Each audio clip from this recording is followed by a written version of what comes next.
Moscone expansion district that is raising its own money so that it can really complement and pay for the expansion of Moscone. But from those big downtown ones, and there's more, you know, the neighborhood ones are the ones that I enjoy just as much, because neighbors are always constantly working to find ways of improving, and I'm really glad to see the agencies that they work with, whether it's Joaquim's group on Investing Neighborhoods or Public Works that helps get the permits done for these parklets that just for fun.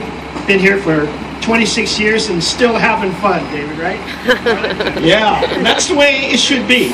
I know he lives in my own district, Glen Park, and we have fun down there, and it's always a great investment to have the agencies work together with the neighborhood merchants associations, the residents associations, the community benefit districts, to improve and constantly kind of change and improve the streets and the uses of the streets, as we do try to support all of our neighborhood-oriented businesses. And this is really makes our city great, all these neighborhoods. I want to recognize Scott Wiener, because he's been doing it all over his district. That includes Glen Park.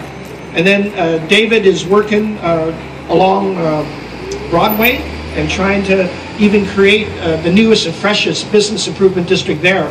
Kind of called a little different. Maybe it's the entertainment district, which we've often referred to it as, but getting the businesses up there a little better organized so they can welcome in a lot more foot traffic, as well as the automobiles that occur there at the evening.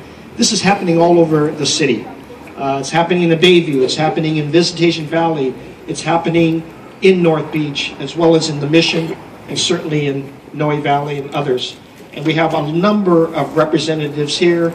Recognize Dan Weaver, it's Ocean Avenue, and he's creating CBDs down there as, again, every time there are these CBDs that are created with the residents and the small businesses there are instant and ongoing improvements that occur. And those improvements readily are felt with our police department as well, who's here today, because when you have people actively engaged in the improvements of their streets and their uses, you're going to see a lot more levels, higher levels of safety. People are a lot more conscious. They're looking out for each other as well as supporting each other's success. This is, I think, the trend that is going on in every great city across the country, is people rediscovering and reinvesting in their neighborhood stores and restaurants and so forth. And then you get people saying, wow, we're a great city, because they love losing themselves in every single neighborhood. This is what makes our city great. So I'm here to thank all of the people that make this happen. There are so many elements that have to be coordinated and collaborative with, but most importantly, it is this organic move that the local merchants have, that they want to invest, and they want the city to invest in their neighborhoods. And that's not necessarily, to me, a plea for help. It's really a plea for success. And it gets us all riled up in City Hall to get out here. Who wouldn't want to be here? It's better than the East Coast right now, to be quite candid with you. And as we showed off even Pebble Beach this weekend, all day long, I'm sure my daughters in New York are saying, I wish I got the airfare back out to San Francisco.